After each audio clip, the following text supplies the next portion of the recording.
is that one thing, that one thought that you have to think, that if it gets into your mind, you have the power to jump a wall. You have a wall. You have the power to overcome. You have the power to take on an army of men, no matter what. Isn't it, Robin, that you told that mother that would get all that energy and then shave her child, jump in front of her? Tell the story. It's well known story. Yes. What is your one? That is my one. Tia. And at the moment they live in Jeffries. But that is Tian, and that is Vian. Something changed in my life when they came. At one point I thought, with this pain, this lifestyle, can't walk. What is it for living? What is it I can live for? And then they came along. And then this old one, next slide. One morning, draw this. We found out that we're going to have another child, boy or a girl. And as you draw this, there at the bottom, there's a girl and there's a boy. He comes to me, he says, Dad, don't want a little sister. And he has a big crossover. Says, no way, I want a little brother that can play with me because Dad can't play with me, that can keep me busy and I can have fun with. And then he gets to him and his mom. He comes to me and there's a crossover in him. And he said to me, Dad, you are dead to me. 4 years old. But has he known? And for me, it hurt. Those words are powerful. Something had to change. It's easy now. I'm going to teach you something that I believe will change this country and this world. Even it had an impact in New Zealand, of all places. How many of you know what is a hug? How many of you love giving hugs? Yeah, almost. But if you have to give the right hug, not just a normal hug. Can I go one back? Oh, that's the next slide. Because this is what happens. But 4 years later, he draws this. You saw there wasn't a crossover. And he draws this to me. He comes to me and he says, Dad, we moved to Centurion, there's our house, there we're going to stay. And I look at him and I go, have a cross on it. And he comes to me and explains the story and says, Dad, you're alive. And the only thing that I did, next slide, is I gave him the hug. It became our thing that we shared with people. But the first time I told the story, he cried. He said to me, Dad, I was young, I didn't know what I was saying. I said, son, if it wasn't for that, we will not have the relationship we are having now. And can I teach you this 3-step process? Anyone would like to know? Can I see some hands? Robin? And remember this, because we're all giving the wrong hugs, but there's only one way that we can impact this world. The first step is eye contact. Why is eye so important? The windows of our soul. On here is a heart. Eye contact. Heart to heart. And then the first step is breathe in.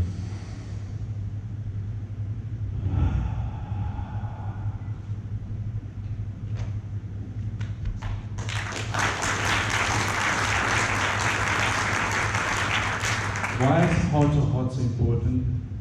Because there's science behind it called heart math. Heart signifies what? Love, passion, purpose. Eye contact means you are present. Sometimes we rush through life.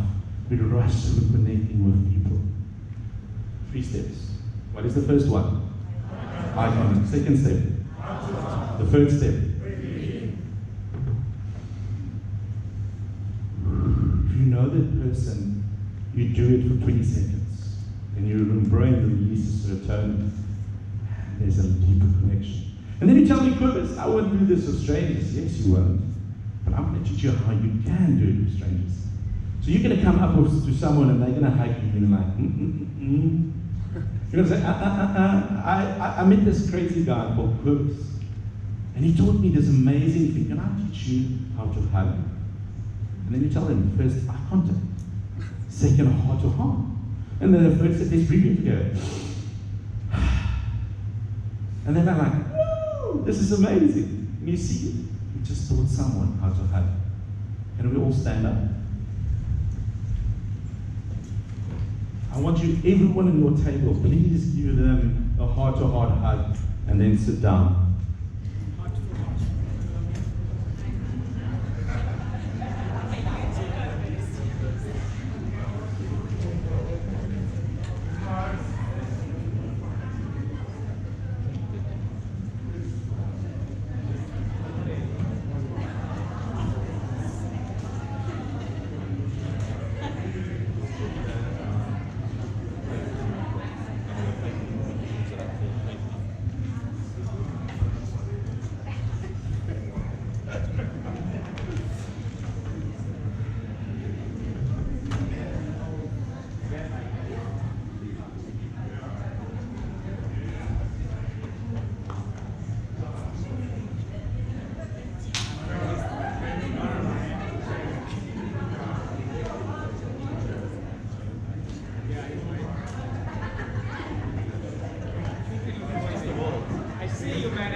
If you're finished hugging everyone on the table, please sit down.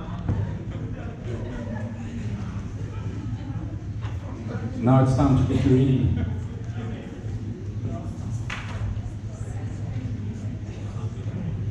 No rushing.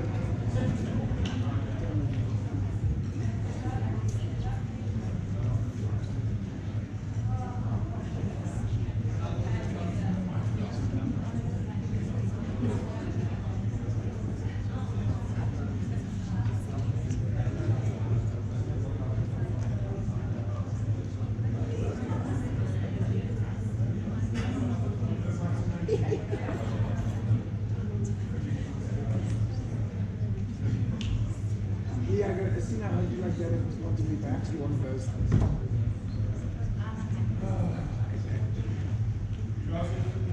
Okay, so how many of you enjoyed that hug? Can I see some hands? How many of you felt the difference giving that hug? An instant impact. Hug, baby, hug. Some of you probably felt love. Some of you felt present. All that I ask of you, please go and share this with as many people as possible. Then share love. Because how many of you want more love? How many of you want more happiness? But how can we get more love? By giving love. Let's give love and change this country. Next slide. There's my boy looking at you, and he says to you the following: fear is not real. The only place that fear can exist is in our thoughts of the future. It's a product of our imagination, causing us to fear. Things that are near insanity. Do not misunderstand me. Danger is real. Very real. But fear is a choice. Next slide. He's currently the youngest fire walker in the world. 2.5 years old. If he can do this, you can do it. So you can do it as well. If he at 2.5 years can walk on fire, what stops you? Because the only thing, when we had it yesterday on one of the slides, is fear.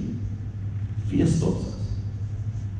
But if you can walk that first step, I remember that day he stood in front of the fire and he said, I scold. I knew he was ready. And he walked. Next slide. Fire walking changed my life. Next slide. I want to leave and give you this thing. Whatever it takes, and live without regret. You can go to an old age home and you can go spend time with the people there. You can ask them. And they will tell you, I wish I did more. I wish I followed my passion. I regretted that I didn't spend time with my family.